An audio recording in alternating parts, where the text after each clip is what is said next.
오늘 로마서 16장은 우리가 그렇게 주의 깊게 읽는 성경이 아니에요.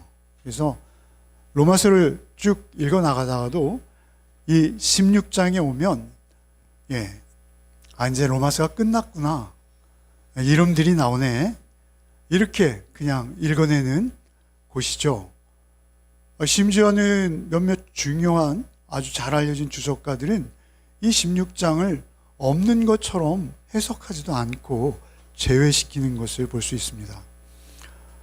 그럼에도 불구하고 또 일부 주석가는 이 16장이야말로 로마서 전체의 결론이다, 또 이렇게 중요하게 여기고, 이것은 앞서 로마서에서 말씀해 오셨던 1장부터 15장까지의 열매가 여기에 다 들어가 있기 때문에 사실은 이 16장 한 장을 위해서 1장부터 15장이 존재하는 것이다, 이렇게 주장하는 주석자도 있어요. 어느 쪽이 옳건 그르건을 떠나서 저는 성경에서 중요하지 않은 부분이 전혀 없다라는 점이죠. 그래서 평소에 저의 설교를 늘 들어오시는 우리 성도님께서는 목사님이 이런 본문을 택하셨네?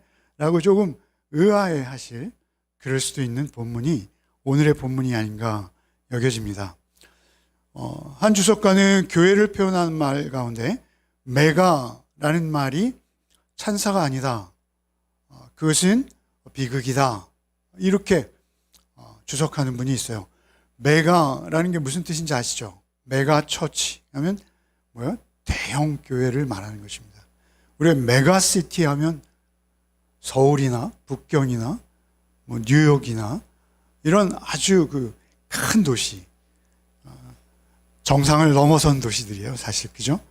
그런 도시를 메가시티, 메가스타디움 하면 올림픽 개막식이 열리는 그런 거대한 체육관, 운동장, 운동시설, 그런 것을 말하는 것이죠. 메가톤급 소식이야, 이러면 이건 비중 있는, 무게 있는 엄청난 소식이야, 이렇게 우리는 해석할 수 있어요. 근데 교회마저도 이제는 메가처치 하면 뭔가 더 효율적이고 큰 일을 해낼 것 같고, 이런 인상들을 우리는 받고 그 메가처치를 동경하는 그러한 모습들이 우리에게 있는데, 사실 그거는 교회에 관한 하는 전혀 반대다, 이렇게 주장하시는 주석가가 있어요. 교회는 최고의 운영 방법과 최신 기술을 도입해서 지붕에 십자가를 꽂고 실적 좋은 기업이 되는, 그게 목적이 아니다라는 것이죠. 교회는 기름칠 잘 된 성능 좋은 기계처럼 잘 돌아가는 그런 시스템도 아니다라고 주장하는 것이죠. 참 동의가 되는 그러한 말씀이 아닐 수 없어요. 오늘 바울 사도께서는 로마 교회 안에 들어있을 법한 그들의 이름을 하나하나 부르고 있어요. 그 이름 하나하나를 기억하시고 굉장히 친숙하게 그 이름 하나하나마다 특별한 수식어들을 달아서 현재의 마무리를 하시고 계신다라는 것이죠. 마치 그들의 심장과 심장이 마주쳐 울리는 고동이 들려오듯이 그들이 서로를 대할 때 뛰는 그 가슴을 느낄 수 있을 정도로 그렇게 기록하고 계시다라는 것이죠. 교회는 생명과 생명이 맞닿는 곳이에요. 굉장히 내밀한 것이고, 그러한 생명의 작용과 생명이 살아나는 일은 한 사람의 마음과 영혼, 그 우주보다 더 넓은 그 마음과 영혼에서 일어나는 내밀한 일들이 사실은 교회에서 이루어지고 있다라는 것이고, 그것이 그들의 관계와 관계 속에서 이어져 간다라는 것이죠. 로마 성도들은 바울 사도로부터 온 편지를 아마 회람서신이기 때문에 같이 모인 자리에서 읽었을 거예요. 툼나이트라는 유명한 학자가 있어요. 근데 그 학자는 이때 여기서 지금 사도께서 거명하시는 이름이 26명이거든요. 그런데 그 26명 이외에 또 다른 이름들도 있었을 것이다. 그리고 이 구성한 26명 중에는 가정교회들도 포함되어 있어요. 한 서너 개가 가정교회들입니다. 이때 당시에 가정교회는 대단한 거예요. 교회의 출발은 가정에서부터 시작되었습니다. 로마가 얼마나 핍박했습니까? 그리스도인들을. 그들은 칙령에 의해서 쫓겨가기도 하고 겨우 귀환했는가 하면 순교에 이르기도 하고 이런 과정을 거쳐온 게 로마 교회예요. 그래서 가정 모일 때마다 정말 가정을 제공하는 자나 그 가정의 문을 두드리는 자나 가슴 뛰는 마음으로 모였을 거예요. 그런데 그렇게 모이고 있는 그들의 26명의 이외에 어떤 사람들이 있었다 하더라도 그것은 100명을 넘지 않을 것이다. 툼나이트라는 그 사람은 그렇게 주장을 해요. 100명을 넘지 않았다라는 것은 아주 작은 교회들의 연합이라는 거예요. 가정교회. 그런데 그들이 그 교회들을 세우기 위해서 수고하고 헌신한 것들, 그것들을 향해서 바울 사도는 아주 애틋한 마음이 있다라는 것이죠. 자기가 한 번도 가보지 못했으나 여기서 이 인사말은 그런 의미에서 너무도 중요한 의미를 갖는다라는 것이죠. 여러분, 브리스가와 아굴라 같은 경우를 우리가 먼저 떠올릴 수 있어요. 다시 설명을 하겠습니다만, 브리스가와 아굴라는 글라우디오라는 로마 황제의 칙령으로 인해서 로마에서 추방당했어요. 추방당해서 의지할 곳, 갈 곳 없이 고린도에 내려와서 그들의 직업인 천막 깁는 일, 장막 만드는 일, 그 장막 만드는 일에 그 일로 생계를 꾸려가면서 고린도에서 다시 가정교회를 시작한 거예요. 그때 바울 사도를 만난 거죠. 하나님께서 인도하신 인도하심이라고 볼 수밖에 없죠. 그들이 그렇게 만나서 가정교회를 섬기다가 그리고 에베소로 같이 옮깁니다. 같이 마음이 합해서 이제 그 가정교회를 섬기는 일에 의기투합한 거죠. 그래서 에베소로 옮겨서 또다시 거기서 교회를 개척하고 그 일들을 바울 사도와 오랜 시간 함께 할 수 있었던 그런 부부죠. 그런데 그들이 이제 글라우디오 황제의 칙령이 효력을 잃어버렸어요. 우리가 글라우디오 황제를 뒤를 이은 로마의 황제 네로거든요. 잘 아는. 네로의 어미가 이 글라우디오 황제를 암살합니다. 독살하죠. 그래서 그 칙령이 유아무아 효력을 잃어버린 거예요. 그런 상황에서 이제 브리스가와 아굴라가 로마로 다시 귀환할 수 있었고, 그리고 로마 교회에 속해 있어서 거기서 다시 가정교회로 헌신하고 있을 것이다 라는 것이죠. 많은 사람들이 이렇게 26명이나 되는 많은 사람들의 로마 성도들의 이름을 바울이 어떻게 알지? 의문을 가지고 있거든요. 학자들도 때는 의문을 제기합니다. 그런데 놀라운 것은 이렇게 브리스길라와 아굴라처럼 그런 인연으로 고린도 지역 또는 에베소 지역, 로마 시대의 교통이 굉장히 활달했습니다. 좋았습니다. 그래서 데살로니카나 베레아나 빌립보나 이러한 지역들에서 이러한 인물들을 만나고 경험했을 것이다 라고 여겨요. 그의 선교 사역을 통해서 로마인들은 특별히 드러났고 평소에 로마의 복음화에 지대한 관심을 쏟고 있던 사도로서는 그들을 하나하나를 굉장히 귀히 여기고 그들의 이름들을 하나하나 기억하며 기도할 때마다 떠올리지 않았을까라고 여기는 것이죠. 그래서 그들 하나하나의 사연들이 있어요. 그들의 사연과 추억이 사도의 평범해 보이는 이 문안 인사 속에 들어있다라는 것이죠. 그들을 향한 감사와 존경, 그리고 그들을 만났던 대목이 떠오르면서 그는 이렇게 그들을 반추해내고 있는 것이죠. 이 회람이 읽혀질 때 로마 성도들이 연합 집회나 이렇게 모이겠죠. 그럴 때 자기 이름이 사도의 서신에서 등장하면 기분이 어땠을까요? 예, 굉장히 위로와 또 위로가 됐겠죠. 위로가 되면서 보람도 느낄 수 있었을 거예요. 그러나 사실 그러한 위로와 보람은 중요한 게 아니고 주 안에서 그 놀라운 일들을 해나가는 사도의 기억 속에 자기의 이름이 각인되었고, 그리고 그가 기도할 때마다 자기를 떠올려 준다라는 생각에 아마 가슴이 벅차오르지 않았을까요? 그랬을 거예요. 그들이 이 이름, 자기의 이름을 들었건 또는 읽어서 눈으로 확인했건 자기의 이름이 있다는 것에 대해서 상당히 고무되었을 것이다. 물론 그들은 이 자신의 이름들이 이 로마서라는 성경에 가장 많이 읽혀지고 가장 복음적이라 여겨지는, 사람에 비하면 반지에 비유하잖아요. 그토록 놀라운 로마서에 영원히 새겨질 것이다 라고 알지는 못했을 거예요. 그럼에도 불구하고 그들의 이름이 이렇게 불려지는 것, 이것은 그들에게 있어서는 참으로 분에 넘치는 은혜가 아닐 수 없을 것이죠. 사실 우리의 이름도 이런 곳에 기록되지는 못하지만 하나님 앞에 여러분의 순전한 믿음, 주를 바라보는 여러분의 마음, 여러분의 영혼의 시선, 그것을 주께서는 다 받고 계십니다. 그리고 다 기억하고 계십니다. 먼저 1절과 2절을 한번 읽겠습니다. 같이 읽겠습니다.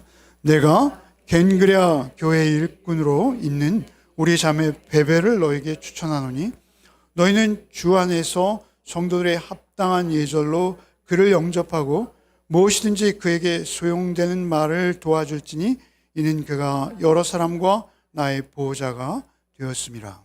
사실 로마서 전체의 결론이 결국 16장에 등장하는 이름, 곧 사람이라면 결국 복음도 사람과 사람을 통해서 역사하는 것이요, 사람과 사람을 통해서 전해져 갈 수밖에 없는 것이요, 그 사람의 존재가 어떻게 변화되어서 누구에게 어떤 선한 영향력을 끼치느냐라는 점에 있어서는 사실 사람이 아니고서는 매개체가 될 수 없는 것이죠.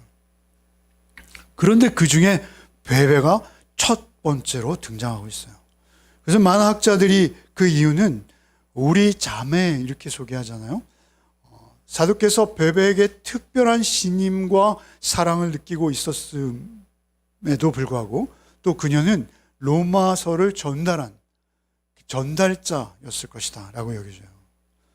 우리 교회의 일꾼으로 있는 우리 자매 베베, 여인이죠, 그죠? 여인이 첫 번째로 소개되고 있어요. 그리고 그녀는 일꾼이라는 단어로 수식받고 있어요. 일꾼이 집사다 내지는 전문 사역자다, 여러 가지 해석이 있어요.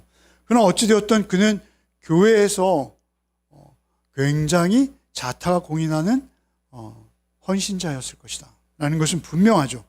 교회의 일꾼으로 있는 우리 자매 베베를 너에게 추천하니 너희는 주 안에서 성도들의 합당한 예절로 그를 영접하고 또 무엇이든지 그에게 소용되는 바를 도와주라.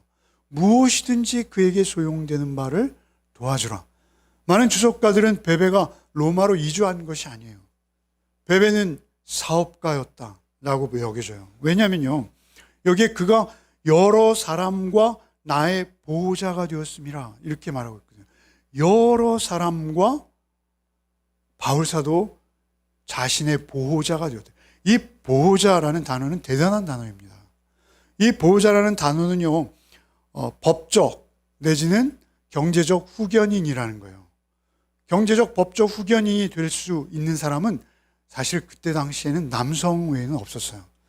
그래서 이 보호자라는 헬라어에 이 여성이 들어가는 경우는 베베가 유일한 거예요. 성경 전체에서. 그런데 이 베베는 그토록 유능한 사업가, 부자였고 그리고 권력도 있었을 것이다 라고 여겨져요. 그래서 그녀가 로마에 가는 이유는 그의 사업상의 어떤 소송, 그 최후심은 그 로마에서 대부분 진행되었고 거액의 재판이나 이런 것들은 다 그쪽에서 있었다고 합니다. 그래서 그러한 소송에 얽혀서 아마 업무를 처리하러 갔을 것이다 라고 여겨져요. 왜냐하면 여기 보면 그에게 소용되는 바를 도와줄지니, 그가 뭐 돈이 모자라서 돈을 도와주라 이런 건 아닐 거란 말이죠. 그가 당하고 있는 어려움 가운데 필요로 하는 것들이 분명히 있을 것인데 그거를 도와주라. 왜? 내가 그에게 그 이상의 도움을 받았고, 뿐만 아니라 내 주변에도 많은 분들이, 여기 지금 뭐라고 하죠? 여러 사람과 나의 보호자가 되었습니다. 그렇게 이토록 적극적으로 추천할 수 있었다라는 것이죠. 그녀는 교회의 충직한 일꾼이었고 헌신적인 봉사자였고, 특별히 바울 사도가 신임해서 그의 가장 중요하고 정성껏 심연을 기울여 기록한 로마서를 맡길 수 있을 만큼 그녀는 대단한 인물이었다라는 것이죠. 여성임에도 불구하고. 아마 그 갱그리아라는 도시가 고린도에서 동남쪽으로 11km 정도에 있는 항구 도시예요. 고린도는 여러 항구 도시를 끼고 있습니다. 그 중에 하나로서 많은 무역선들이 오가는 그런 상업도시입니다. 그런 상업도시에서 아마 베베는 뭔가 상업에 관련하면서 여러 사업을 하고 있는 여인이었을 것이다 라고 여겨져요. 느껴지잖아요? 그런 분들이 있었다라는 것이죠. 고린도 교회가 개척될 때 사도가 의도하지도 않았는데 갱그리아 교회가 세워졌어요. 그런데도 그 교회에 그런 충직한 일꾼들이 있었고, 그녀가 3차 전도 여행 시에 바울 사도가 2차 전도 여행 때 고린도를 개척했는데 3차 전도 여행 시에 고린도에서 이 편지를 기록할 때 베베는 이미 그렇게 놀라운 인물로 자타가 인정하는 일꾼이 되어 있었더라라는 것이죠. 여러분, 이런 것입니다. 주님을 만나고 주님을 경험함으로 인해서 그녀는 이렇게 쓰임받을 수 있었다라는 것이죠. 3절과 4절을 한번 읽어보겠습니다. 너희는 그리스도 예수 안에서, 같이 읽겠습니다. 너희는 왜 제가 같이 읽냐면요, 그들의 이름이 한 번이라도 더 불려지고 기억되기를 바라는 마음으로 읽습니다. 읽겠습니다. 너희는 그리스도 예수 안에서 나의 동역자 브리스가와 아골라에게 문하라. 그들은 내 목숨을 위하여 자기들의 목까지도 내놓았나니 나뿐 아니라 이방인의 모든 교회도 그들에게 감사하느니라. 로마가 원래 그들의 출생지요, 생활 근거지죠. 그런데 황제의 엉뚱한 칙령으로 인해서 고린도에서 에베소, 그리고 또 다른 곳을 거쳤을지도 모르죠. 근데 이방에 있는 많은 교회들이 그들에게 감사할 수밖에 없죠. 사도행전에 보면 여러분 브리스가와 아굴라에서 브리스가가 항상 먼저 나오죠. 브리스가가 아내입니다. 보통 그 당시에 남편 이름이 먼저 나와야 되잖아요. 그런데 아내 이름이 먼저 나와요. 그것은 무엇을 의미하죠? 아내가 그만큼 열심이었다라는 것과 동시에 그녀가 성령의 충만한 은혜를 받고 있었고 복음을 제대로 이해하고 있었고, 그리고 그것을 설명할 능력도 있었고 삶에 그것을 실천하고 있었다라는 것을 느끼게 하는 거예요. 그 브리스가, 이미 성경에서는 남녀 구분은 없어졌어요. 분명하죠? 그런 브리스가와 아굴라가 그들은 내 목숨을 위하여 자기들의 목까지도 내놓았다. 제가 매일 해드리는 거기에 뭐라 그랬죠?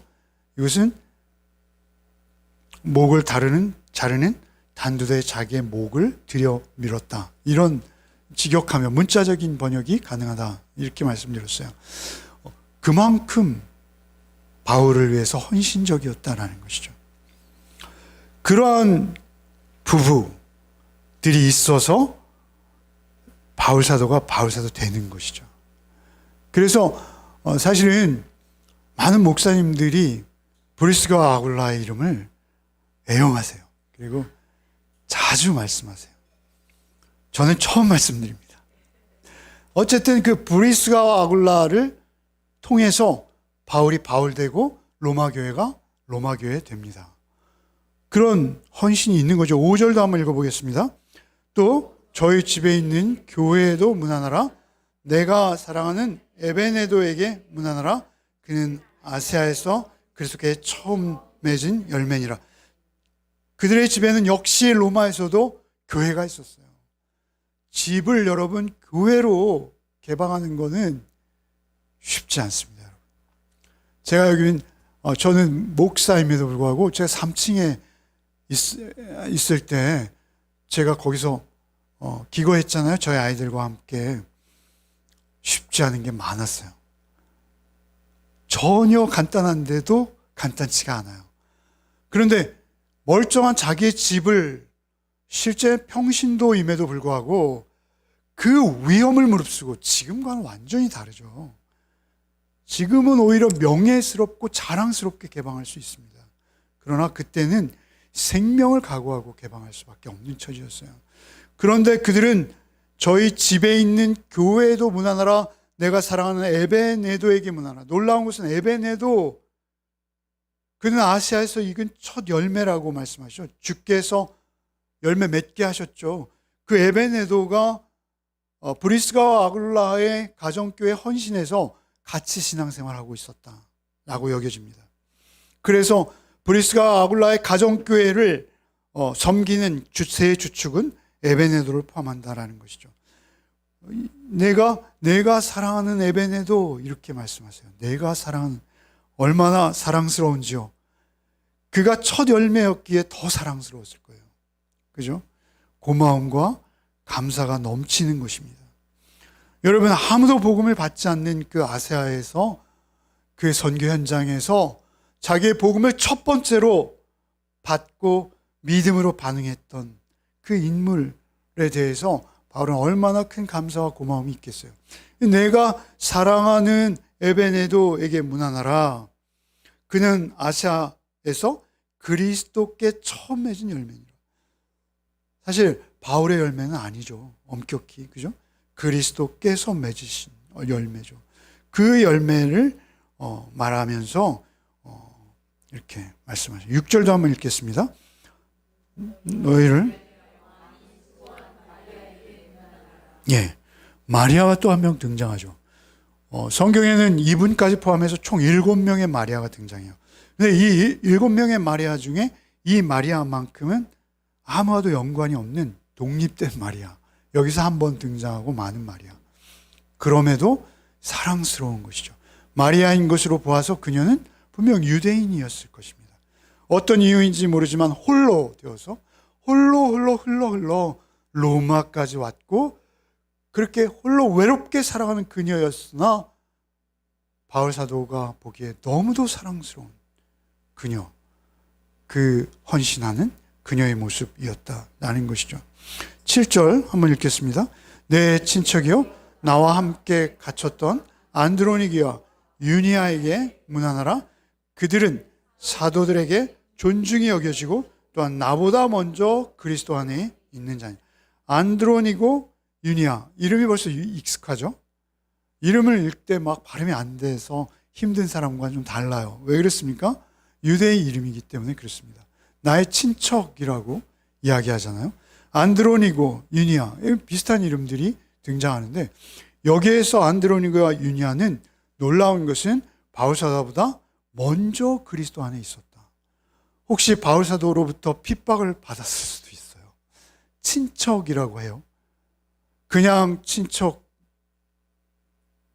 아니라 습관적으로 그냥 유대인을 모두 고륙, 친척 이렇게 부르시는데, 여기서 친척은 주석가들은 굉장히 진짜 혈연이었을 것이다 라고 여깁니다. 그러한 안드로니고와 유니아, 그들도 로마에 있었고 그들을 세워주는 거예요. 세워주는 거예요. 그들을 존경해라. 그들은 숱한 고난을 뚫고 왔다. 사도들도 모두 그들을 알고 있고 그들을 인정할 만큼 그들은 신앙의 여정을, 신앙의 경륜을 가지고 있는 그런 사람들이다. 세워주는 거예요. 로마 교회 안에서 그들이 서로 믿고 신뢰하며 믿음의 아름다운 교제를 할 수 있도록 이렇게 소개해 주시는 것이죠. 8절과 9절도 한번 읽어보겠습니다. 또 주 안에서 내 사랑하는 암블리아에게 문안하라. 그리스도 안에서 우리의 동역자인 우르바노와 나의 사랑하는 스타고에게 문안하라. 암블리아는 로마에서는 익숙한 이름이라고 합니다. 황제의 가문이 아니면 그러나 쓸 수 없는 이름이었다고 해요. 우르바노라는 이름을 들을 때 어감이 어떻습니까? 멋있죠? 그러나 이 이름은 노예의 이름입니다. 노예. 우리 옛날에 우리가 그 종이 있었던 시대죠. 조선시대, 그죠? 종들이 태어나면 어떻게 이름 붙여줍니까? 예, 돌쇠. 돌쇠는 참 멋진 이름이에요. 예, 만드기도 멋진 이름이에요. 개똥이, 쇠똥이, 이렇게 부르잖아요. 그런데 이 우르바노라는 이름이 바로 그런 이름이라는 것이죠. 그들은, 이 학자들은 이름을 들으면 헬라의 시대를 연구한 학자는 이름 속에 그들의 그 모든 게 들어있어요. 그래서 우르바노 하면 노예의 신분, 스타구는 로마의 귀족이랍니다. 귀족 가문이 아니면 쓸 수 없는 이름. 지금도 고고학적으로 로마에서 발견되는 비문들에는 스타구라는 이름이 많대요. 그 아주 화려한 무덤들, 거기에 스타구라는 이름이 있다라는 것이죠. 그런데 놀라운 것은 암블리아, 우르바노, 스타구. 암블리아는 귀족이죠. 황가에 쓰는 이름이에요. 그 사이에 우르바노가 있는 거예요. 쇠덩이가 있는 거예요. 그리고 그 다음에 누가 있어요? 스타구가 있는 거예요. 그런데 특별히 우르바노는 뭐로 수식됩니까? 동역자로 수식돼요. 동역자. 그리고 암블리아는 사랑하는, 스타구는 그냥 사랑하는 보다 동역자라는 어감이 얼마나 좋습니까? 그죠? 코워커. 여러분, 바울과 동역했던 우르바노, 그의 이름이 이렇게 들어가 있다라는 것이죠. 여러분, 바울은 의도적으로 이렇게 한 게 아니에요. 절대 그럴 리가 없죠. 그냥 자연스러운 거예요. 자연스럽게 그들의 이름이 나란히 소개되고 있어요. 동역자로, 사랑하는 자로. 여러분 10절과 11절 한번 읽어보겠습니다. 그리스도 안에서 인정함을 받는 아벨레에게 문안하라. 아리스토블로의 권속들에게 문안하라. 내 친척 헤로디온에게 문안하라. 나기스의 가족 중 주 안에 있는 자들에게 문안하라. 여기 인정함을 받는 아벨레라고 하죠. 인정함을 받는다라는 것은요, 많은 고난과 환난을 통과한 자들에게 주어지는 인정이라고 해요. 그래서 그는 굉장히 어려운 고난을 믿음으로 잘 지켜내고 그 믿음을 잃지 않은 인물이라고 여겨집니다. 그러한 아벨레에게 문안하라. 아리스토블, 이것은 말이죠, 그 헤롯의 손자라고 해요. 헤롯의 손자. 여러분, 그렇다면 아그리빠, 우리가 잘 알고 있는 아그리빠의 형제인 거예요. 귀족 중에 귀족이죠. 그러나 그가 인질로 로마에 와서 로마의 귀족이 되어 있는 거예요. 그렇게 아리스토블, 그리고 아리스토블은 역사적으로 너무나 유명한 인물이고 그의 기록이 많이 있기 때문에 그가 그리스도인이 되지 않았을 것이다 라고 확신된다고 합니다. 그가 그리스도인이 아니었어요. 그럼에도 아리스토블로의 권속에게 문안하라. 이렇게 권속이나 그의 가족 중에 혹은 그의 노예나 종들 중에 그의 수하에 일했던 자들 중에 그리스도인들이 많이 있었다라는 것이죠. 내 친척 헤로디온, 정말 친척으로 여겨집니다. 문안하라. 나기스의 가족 중, 나기스라는 인물도 헬라의 역사에서 굉장히 유명한 인물이었다. 노예 출신으로서 정말 권모술수에 능하고 노예 출신인데도 황제의 최측근까지 오를 수 있었던 능력자라고 해요. 그 나기스, 그래서 나기스는 결국 처형되거든요. 그 비참하게 권모술수에 얽혀 있다가 자기가 섬기는 황제가 죽자 역시 처형되는 것이죠. 그 나기스의 권속인 거예요. 집안인 거예요. 집. 나기스는 그리스도인이 아닙니다. 나기스의 가족 중 주 안에 있는 자들이라는 여러 명이죠. 우리가 잘 아는 칼빈은 이 나기스라는 이름에 딸려오는 그 가족 중 주 안에 있는 자라는 대목에서 이렇게 주석하고 있어요. 하나님의 은혜가 온갖 종류의 사악으로 들끓는 나기스의 집까지 들어간 것은 의미 깊은 일이며 놀랍고 대단히 경이로운 일이다. 여러분 드린 호크마 주석에 칼빈의 해석을 이렇게 풀어놓고 있어요. 여러분 이거 대단히 기이한 일이죠. 그 많은 권모술수와 야비 판치는 그런 세상 속에서 예수 그리스도를 만났어요. 놀랍지 않습니까? 12절 한번 읽겠습니다. 주 안에서 수고한 두루베나와 두루보사에게 문안하라. 주 안에서 많이 수고하고 사랑하는 버시에게 문안하라. 여기 주 안에서 수고한 두루베나 두루보사, 또 주 안에서 특별히 많이라는 수식어가 붙어서 많이 수고한 사랑하는 버시, 이렇게 등장하죠. 두루베나와 두루보사는 그 이름만 들어도 귀족 중에도 아주 귀족이구나 라고 여겨지는, 아주 우아하다, 아주 매혹적이다, 뭐 이런 의미예요. 그러한 귀족들이었고, 버시는 헬라어로 페르시아 여인, 그냥 페르시아 여인, 페르시아 아이, 노예예요. 노예. 페르시아 전쟁 중에 끌려온 노예라는 것을 이름에 가지고 있는 거예요.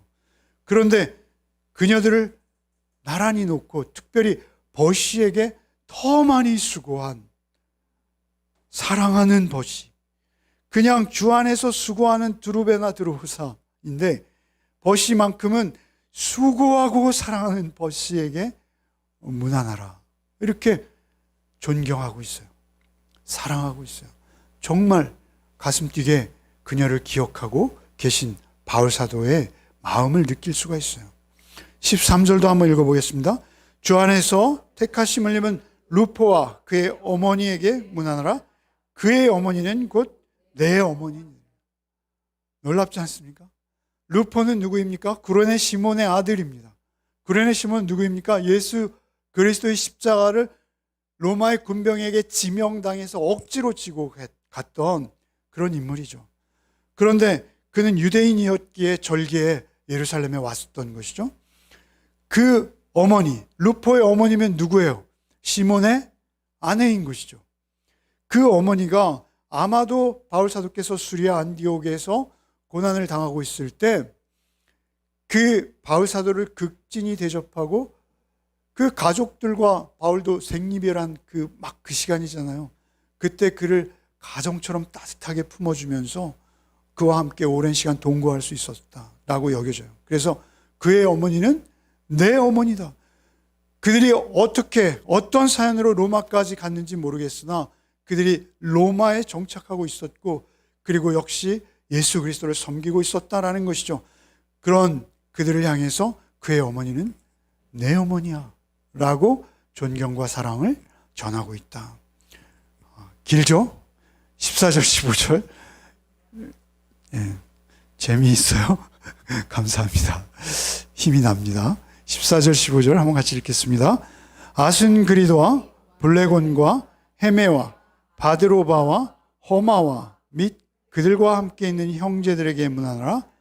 빌롤로고와 율리아와 또 네레오와 그의 자매와 올론바와 그들과 함께 있는 모든 성도에게. 여기서부터는 수식어가 없어요. 그냥 이름만 간단히 등장하고 있어요. 그러나 학자들에 의하면 굉장한 사연을 지니고 있는 인물들이 많이 있습니다. 다 소개하지는 못하겠고요. 중요한 것은 이들의 이름 하나하나가 모자이크처럼 모인다라는 것이죠. 여러분, 그 잘 지은 성당에 보면 모자이크 있잖아요. 각각의 빛깔과 색깔이 다른 유리 조각들이 모여요. 그 유리 조각은 그냥 그 색으로 구워진 유리 조각이에요. 도색한 게 아니고요. 그 존재와 출신과 성분과 예수를 만나는 과정이 달랐고, 예수를 경험해온 세월이 달랐어요. 그러나 그들 안에 계셨던 분은 예수 한 분이셨어요. 그리고 그 예수를 경험한 그들이 모여서 아름다운 로마 교회들을 이루어가고 있었다라는 것이죠. 막연히 있는 교회가 아니라 예수 안에, 주 안에 있는 자들이 모여서 이루어가는 그 아름다운 로마 교회의 그림, 26명 중에 그들의 이름이 들어가 있다라는 것이죠. 그들의 이름을 하나하나 기억하며 바울 사도는 그들을 떠올리며 이름을 여기에 기록하고 있다라는 것이죠. 얼마나 영광입니까? 얼마나 따뜻합니까? 여러분 16장 16절도 한번 읽겠습니다. 너희가 거룩하게 입맞춤으로 서로 문안하라. 그리스도의 모든 교회가 다 너희에게 문안하느니라. 거룩하게 입맞춤으로 서로 문안하라. 입맞춤. 마우스 투 마우스일까요? 아니죠? 설마요. 그러진 않았을 거예요. 우리가 가끔 영화나 이런 장면에 보면 어깨를 이렇게 어긋나게 하면서 볼에다가 그 수염이 덥수룩한 남성들끼리 말이죠. 뭐가 좋다고 그 볼에다가 이쪽 볼만 했으면 되지 양쪽 볼까지 다 맞추는 그런 거 보지 않습니까? 그런 거 말하는 거예요. 그렇게 거룩하게 입맞춤으로 문안하라라는 것이죠. 지난주에 제가 계속 놓칩니다만 엘리베이터 앞에서 이제 이렇게 인사를 하고 있는데 어떤 권사님 두 분이 포옹을 하시는 거예요. 부러웠어요. 나도 한번 안아보고 싶다. 근데 사실은 안아보는 의미와 뜻은 다 다르죠. 서로 달라요. 생각도 다르고.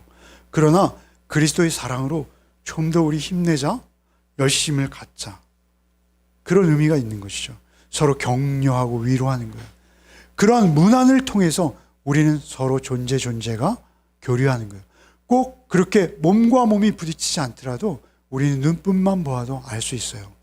우리는 위로의 말 한마디만 던져도 저가 저 자신보다 나를 더 기억해 주며 나를 배려하고 있구나 라는 것을 체감할 수 있어요.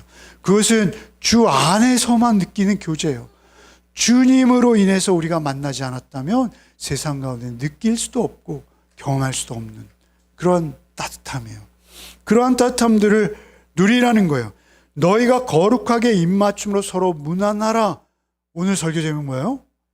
서로 문안하라. 이 말이 17번이나 반복되고 있어요. 이 16장에서 문안하라, 문안하라, 문안하라.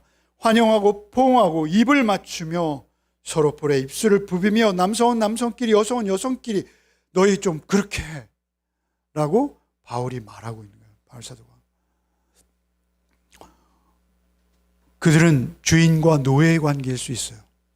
아주 부유하고 그런 귀족일 수 있고요.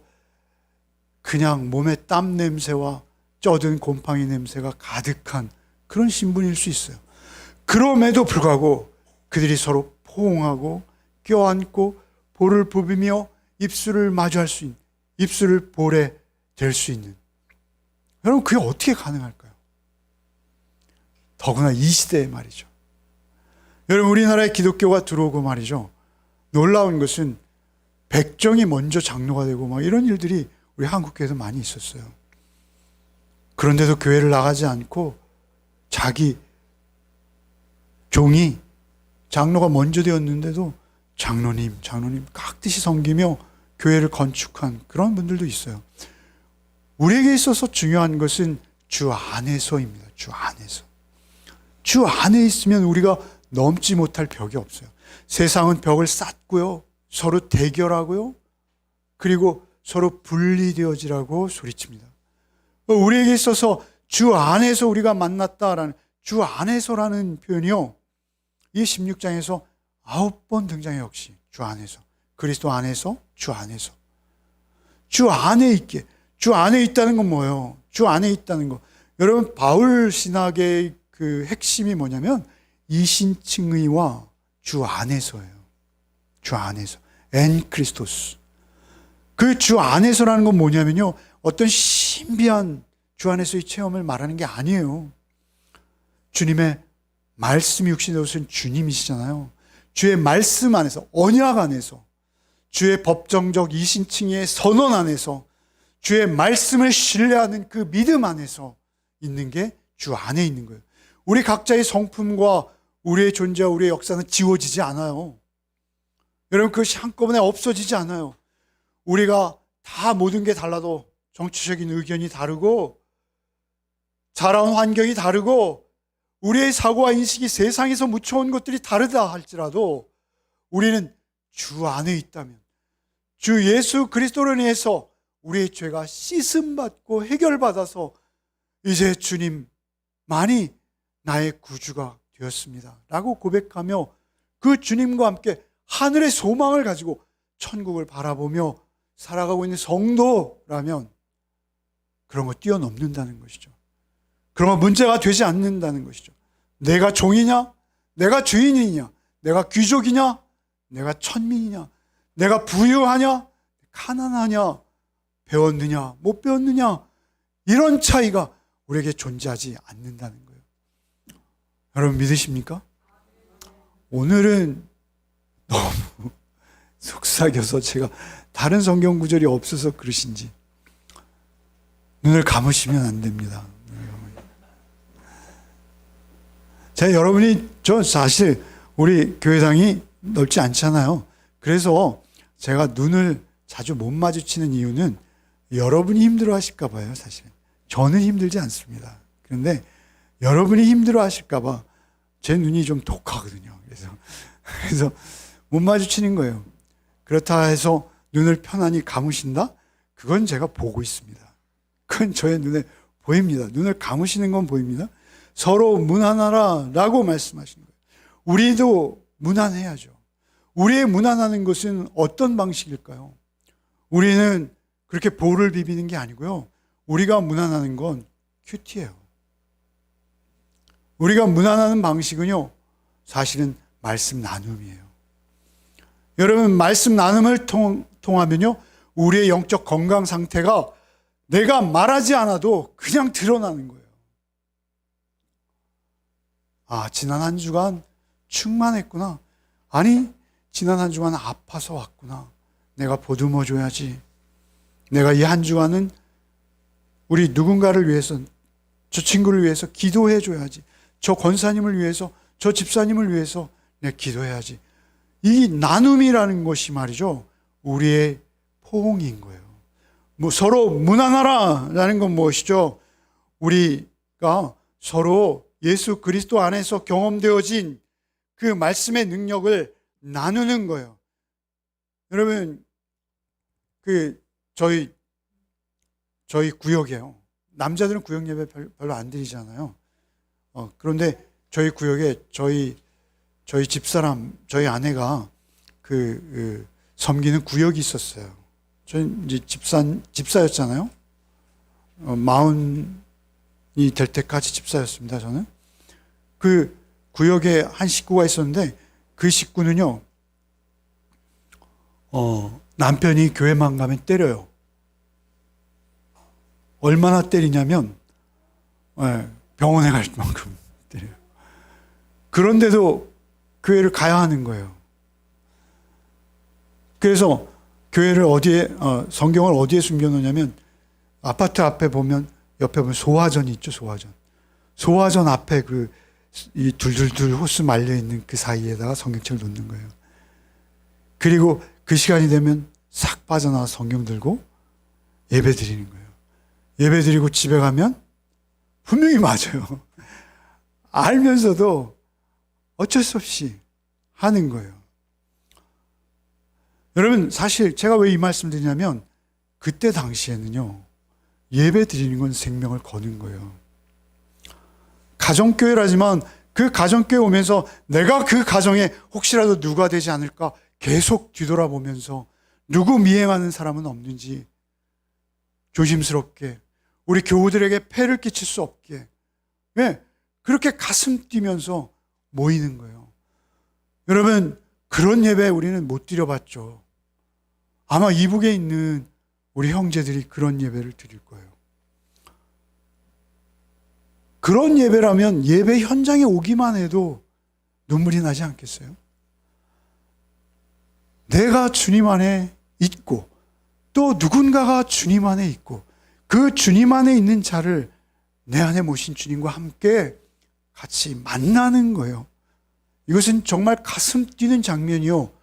또한 그 순간을 위해서 그들은 생명을 거는 거예요. 한 번 한 번의 예배가 얼마나 기가 막힌 예배였을까요?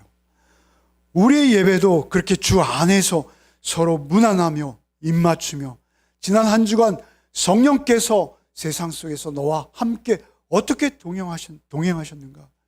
말씀으로 어떻게 찾아오셨고 말씀으로 어떻게 간섭하셔서 나를 변화시키셨고 그 변화로 인해서 내가 지금 이 자리에 있나이다 라고 서로 나눌 수 있으면 그게 문안하는 거예요. 문안. 여러분, 우리 그렇게 오늘 오후에도 문안합시다. 없으면 없는 대로 문안합시다. 믿음이 약하면 약한 대로 서로 문안합시다.